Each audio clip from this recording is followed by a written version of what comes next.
Good morning, good afternoon, good evening, wherever you're hailing from. Welcome to another episode of In the Clouds. Today, I am joined by two fellow Red Hatters, Coco. I can't say your last name, so I'm not going to try. That's okay. Coco Jaenicke. Coco Jaenicke. And one too many bells, I know. yeah, it's sorry, my Southern education is coming out. And then, Anne, how are you? How are you today? And, I'm doing good. Thanks for having us. No problem. So, please introduce yourselves. Kind of tell us what what you do here at Red Hat. Everybody knows what I do at Red Hat. I do this, so I don't need to introduce myself, but feel free to introduce. All right, I'm Coco Jaenicke, as we've just established, and I occasionally do this, but I am also a director of product marketing in the Cloud Services Group, and I think we're going to be talking a little bit about the cloud today. Mm-hmm. I hear the cloud's big. The cloud, yeah, it's a thing. Anne, what do you do here at so I'm Anne-Louise Tangring, and I work in the portfolio lifecycle management team, and that's a combination of program managers and something we call product experience engineers and the customer product managers. And what the customer product managers and the product experience engineers bring to the table together with program management is a holistic view of cradle to grave, if we look at it from a product or service perspective. So the program managers help with launching and making releases available, and the others help with customer escalations and making sure that life cycles, et cetera, works well. Awesome. Fantastic. So I have a very important question to ask both of you. Super important. Is cheesecake a cake or a pie? And there's no wrong answer. That's the best part of this question. Anne-Louise, what do you think? Oh, I've been debating about this one. I think I have to say cake. Fair enough. It's in the name. So right? Yeah, I think so. Yeah. Coco? I'm torn. I have an engineering background, so I look at the crust and the filling and the pie, but now that I've migrated to the dark side of marketing, I'm thinking of taxonomy, and if it's called a cake, we know it a cake. I think we have to call it a cake. We have to call it a cake. That's fair. And I guess it depends on if it's, a certain flavor, if it adds fruit, that kind of thing. So there's, like I said, there's no wrong answer. So thank you for that. So Coco, why Red Hat? Why are we offering cloud service solutions out here? Right? Why did we start here? What's the advantage? Let's talk about that. Absolutely. So as we mentioned earlier, this cloud thing looks like it may be here to stay. The cloud is big, kind of like that internet thing a few years before that. Oh yeah. I mean, we all remember that. And it makes sense to move things to the cloud. Why manage all of your stuff, host all your stuff, manage infrastructure if that's not your core business? People want to spend time focusing on their business, building the business applications, and outsource as much else as they can, have the experts on infrastructure manage the infrastructure. I think that totally makes sense. It's a time saving, it's a cost saving, and all of that. But what we realize, and I think a lot of enterprises realize, it's not as simple as, well, what we used to do here, we're now going to do there. We'll just do this. It's not that simple. You've got security, you've got latency, you've got a lot of clouds out there. How do they connect together? And there are many, many issues. And it became a very, very complex world when you start looking at hybrid environments. And Red Hat is uniquely positioned to appreciate that. As a company, we've always been vendor neutral. People like to say we're the Switzerland of technology. And so we appreciate hybrid, pretty much everything, hybrid anything, including hybrid cloud. And with our background with Linux and OpenShift and containers and Kubernetes, we really do understand the platform level of building applications. And so it was a very natural thing for us to really look at what does it mean to have a platform across a hybrid cloud environment.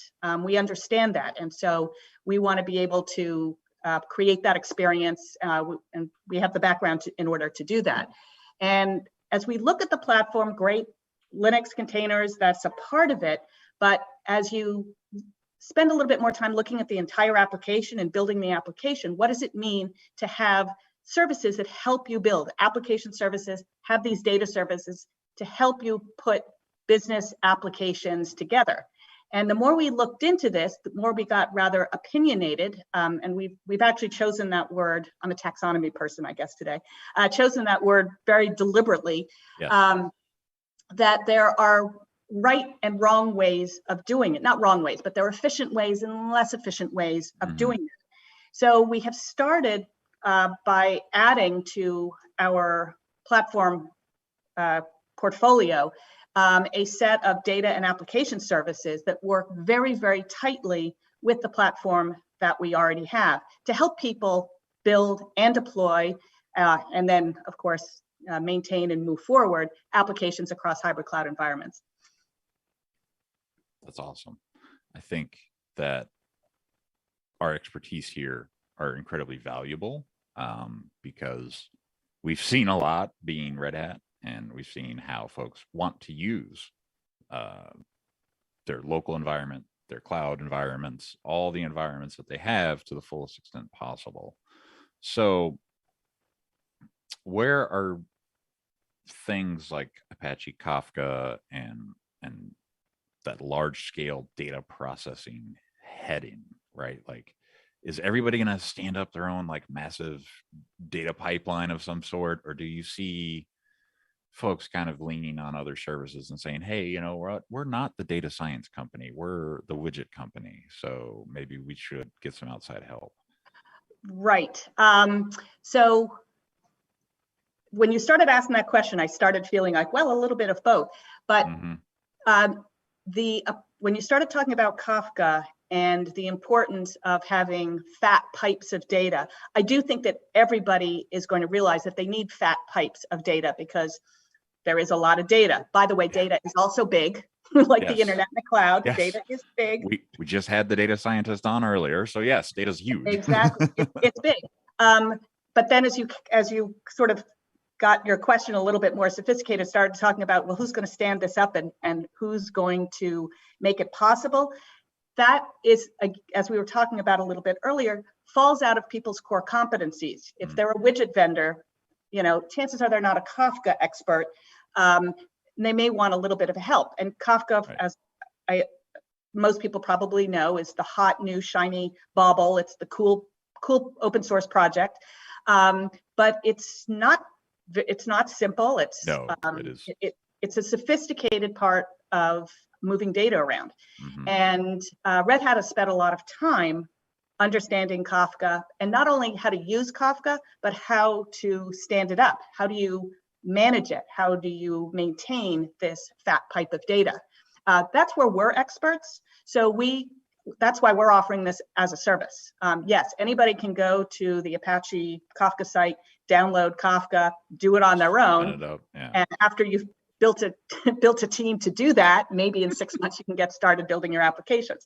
You know, I think when people think of the cloud, they think more of on demand, what I want, what I need, it's just there on a silver platter. And so that's why we're offering Red Hat OpenShift Streams for Apache Kafka.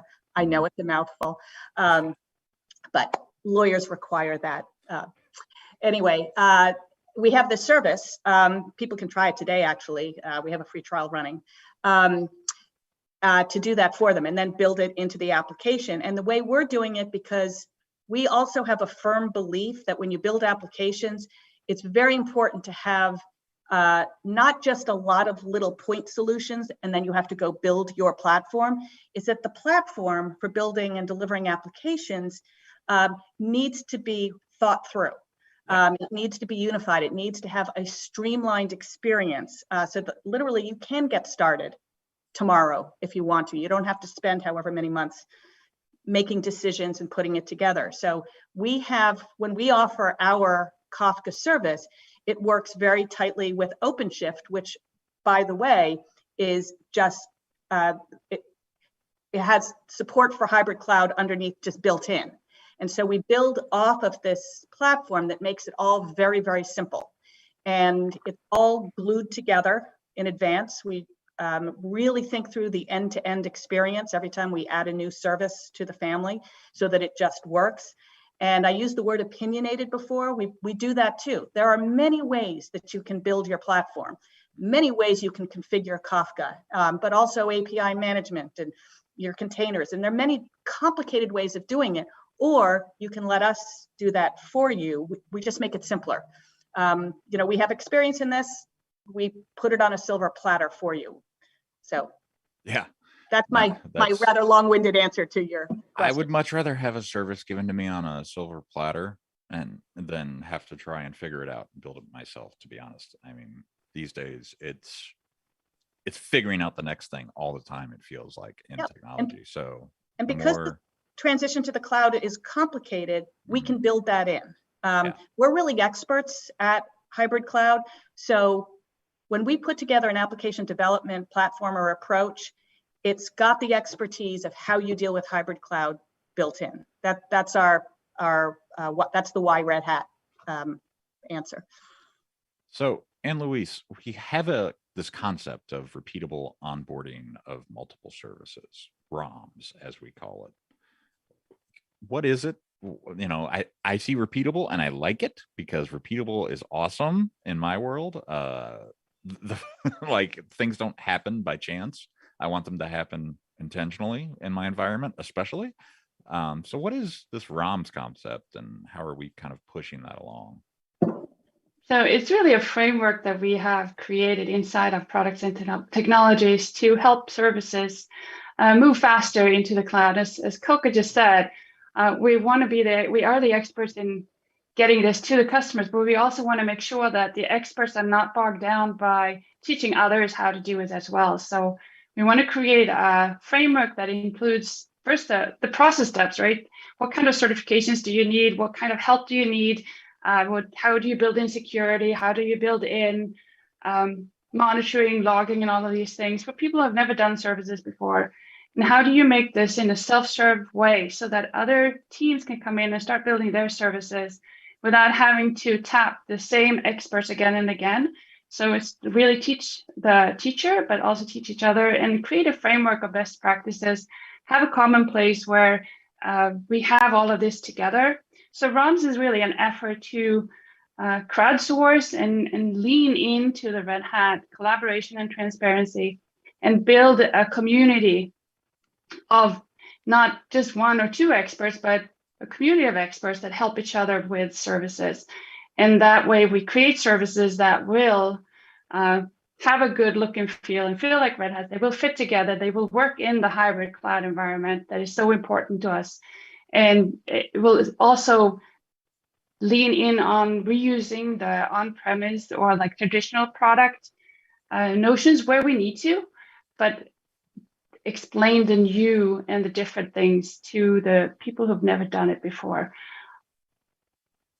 Yeah, I want, it's, you mentioned a few things there. Community, I think that's vitally important, right? Like, the more we can do to build a community of people that are out there all trying to do the same thing, the better the whole industry will be, right? Like, working together as opposed to against each other is always going to work better in the end. And this repeatable onboarding process, I think, is awesome because there's not an expertise level that's required. It's kind of, will bring you up to that level is what it sounds like. Who created it? I mean, did we create this internally? Like, who was involved in that process? So it's really created internally, and okay. It was, as I said, a crowdsource. So it was people who knew about services, who had been doing services or releasing products in some forms, got together across the organization. We had people from every function represented. It was support was there, security was there, development was there, QE, everybody, program management. And together we sat down and we said, what do we need to do in order to create a framework that we can give to people and say, hey, this is how you find the best practices. This is how you do a service so that when you launch it, it can be successful and it fits into our hybrid framework. And we rinse and repeat. So as we moved forward with this, Some of the people come and go, but we make sure that we have the right people involved all the time. And I think we started this it's like probably in February, and we already started working on version 6 of it, which means that we iterate very often and make sure that anybody who goes through the service is integrated into the ROMs team and the community of practice that we've created. So we can keep tapping that feedback and the experience of going through it and keep making it better. Yeah, the feedback loop is what I'm most interested in, to be honest with you, because that's what's really going to shape the future, right? So how are you taking feedback in and then applying that to the cloud services as we go along here? I mean, is there a process to that, or is it just, hey, I'm just going to open a GitHub issue, or how does that work exactly? So we're doing it in multiple different ways. If you have a program manager assigned to your service, then we usually work with a program manager to have that as the focal point to gather the information. We are doing services where they don't have a program manager, and we're trying to make a self-serve process for them in a framework. In that case, it's the people who are the leads of ROMs that reach out to them, or a part of the community or practice that we created around this that keep asking them for information. But we also, of course, have an issue tracker where they can log issues as they do. And as we build this out and become more mature in how we're managing this process, we'll have better tools and ways of doing the feedback loop for this. It's probably not the first thing you build up, but because you want to have that face-to-face interaction or that communication with the people going through. So you build the trust and you build the sense of community, that they're not just using it, they have to give back, because that's one of the senses of community for us. It's not just to take, you have to give back. Right. So if folks were looking for this community of practice, to see what they were getting into before they kind of dive in, like feet first, where would they go to find that, I guess? So it's an internal to Red Hat thing. Okay. So fair enough. This is not external. We haven't thought about making it external, and maybe we should.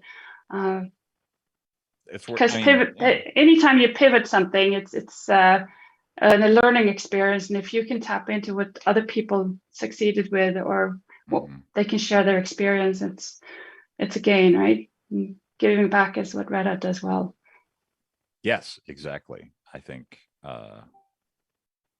it might be awesome if we open that community practice up a little to see, how other folks are doing it. But there's also the Red Hat Accelerators program.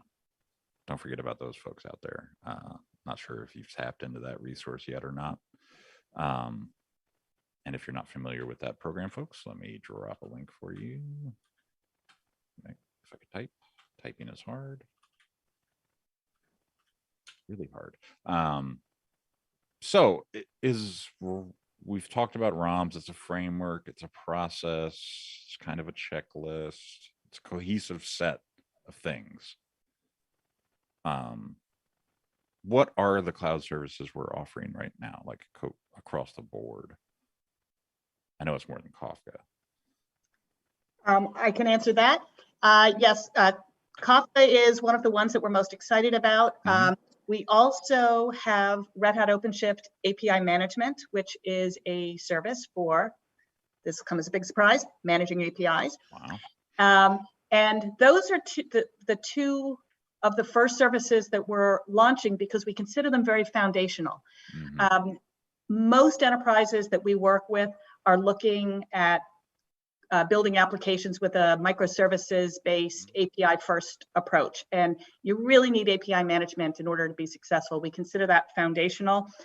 We've also learned that this is a service that people like to have in the same cluster because things work a lot faster. So it works very closely with OpenShift. And Kafka is also foundational because these large pipes of data can be used for a lot of different things. I'm sure you've heard of event-driven architecture, but when you are building applications that have to talk between clouds, connecting microservices can be a little bit hard. You don't want to hard code them together, tightly couple them, because then you lose the agility. that is why people are moving to microservices in the first place. So people are using data streams and Kafka to manage those streams for event-driven architecture. So again, we consider that very foundational. And we are also looking at other services that fit well to support those services. So things like a service registry, connectors, Debezium, these are all what we consider foundational. And it's very important to have this opinionated configuration with respect with how it works with the rest of the platform. So, and then we also have, you're talking about data science, Red Hat OpenShift Data Sciences. So that's an AI ML package because people want to build intelligence into their application. So again, it just makes sense for us to think of it as an extension of the platform. Yeah, that's a very valid point. It's all kind of there for the taking, I feel like. And when you say API management, what is that service doing for customers? It is managing the individual APIs, and so things like security, usage, depending on your identity, you can access this, but you can't access that. Right. Monitoring, why is this API being overused and this underused? Things like that. Cool. And I had another point to make, and I have forgotten it. That's okay. We can ask more questions, and maybe it'll come back to you. Okay. So the framework itself, what does that give us as Red Hat, right? Like it gives us the capability to make things repeatable, which is great for us because we know what we're kind of getting into in every situation. But, you know, a lot of the work that is being done nowadays, like 80% of it is kind of gluing APIs together. The other 20% is like actual business logic, it feels like. So we're doing this to help folks kind of tackle that 20% faster, I'm assuming, right? Yeah. And now I remember the point that I was making before is a lot of, one of the reasons why people are working so much with APIs is also to keep services loosely coupled and for agility, but also to monetize technology that companies already have. I know there's sort of a quip out there that we don't make airplanes, we make software, we don't make cars, we make software. Yeah. All sorts of enterprises have pretty clever reusable technology that they want to monetize, make money on it. Slap an API on it, you can monetize it. You want to work more with partners, slap an API on it, manage that API. You can extend your supply chain and your partner ecosystem easily and safely. So that's what people are doing. Awesome. So, I mean, I see the benefits of this, because I read the stuff that we get internally here. What's in it for the customer? I mean, what is the customer experience like for them? For the cloud services? Yes. Faster time to market, and faster time to market. Hey, there you go. I think everybody wants that. But seriously, it does kind of lift that burden off of you, right? Like you don't have to know what this really weird error in Kafka means, right? Like you just surface that and we'll look at it. Yeah. Administering this stuff is not easy. And we do that. And it's a burden to keep things up to date. Yes. Open source projects rev frequently, and who's going to make sure that you always have the latest and greatest? An enterprise can spend their precious resources and time worrying about that, or they can spend their precious time and resources on their business problems and let us take care of that. So we not only keep things up to date, but we also own the SLA, so we guarantee the uptime, and that's actually a really large part of the value prop that our customers don't have to worry about keeping things up at 3 o'clock in the morning. We do that. So we have a 99.95% uptime guarantee. So we make that our problem, and we're good at it. Trust me, I've tried to run Kafka at scale before, and I did not have that level of uptime. I promise. So it's nice that there's SLA behind it. I really appreciate that.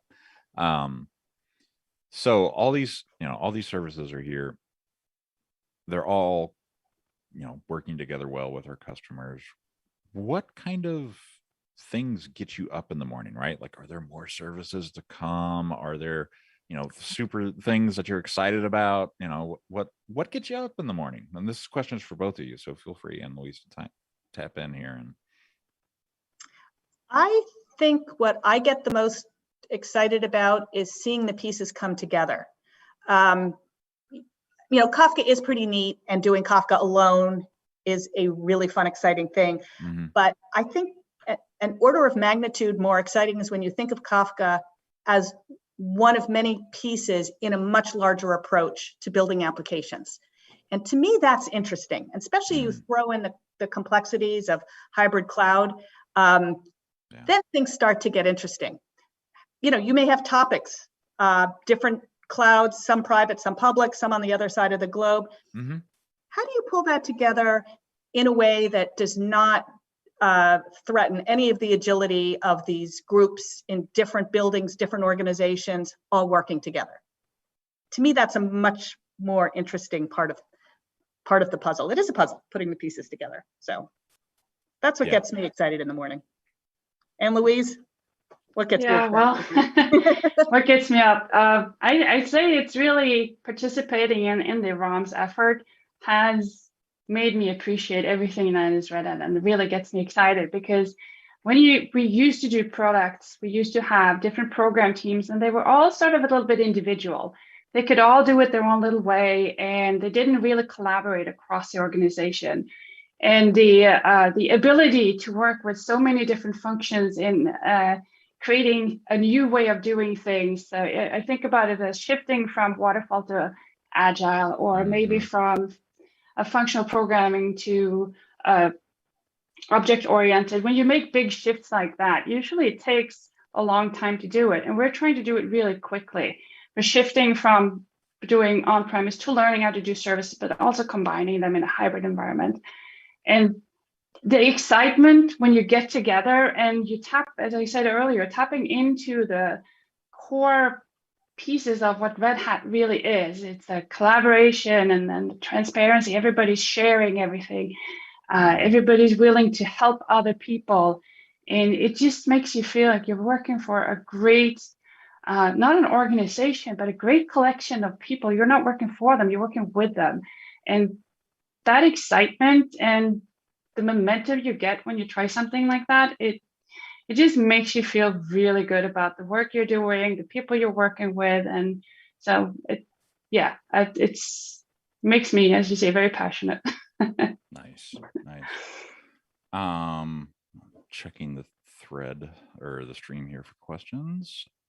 Not seeing any, just a lot of hellos and how are you? So that's very nice. Thank you, everybody. Diving back to the question sheet here.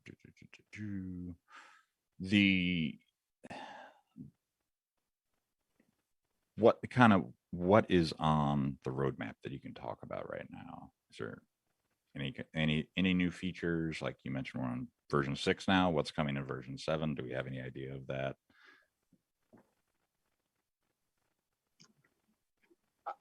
Is that for Anne-Louise to talk about? Either one. I'm not sure. I'm not sure. Or about the product. Oh.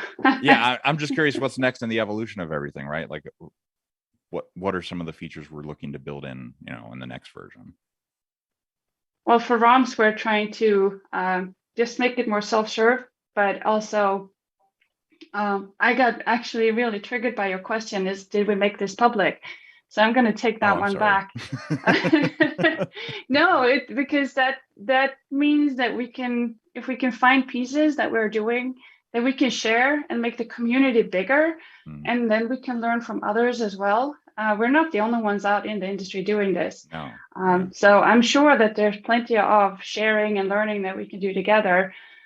So that to me gets me even more excited. And but it's really getting into the fast iterations and making sure that we peel away the things that are taking time without adding value, and not just slapping things on because somebody asked for it, but questioning everything we're doing all the time.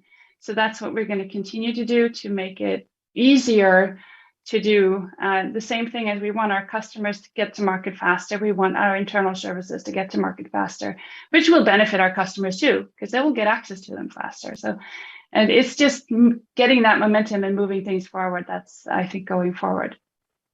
Awesome. So I'm out of questions. I'll just say that up front. We have 30 minutes left. If we want, we can end early, like I mentioned before. You know, it's no big deal. Is there anything else that you want to share about ROMs, cloud services, anything else?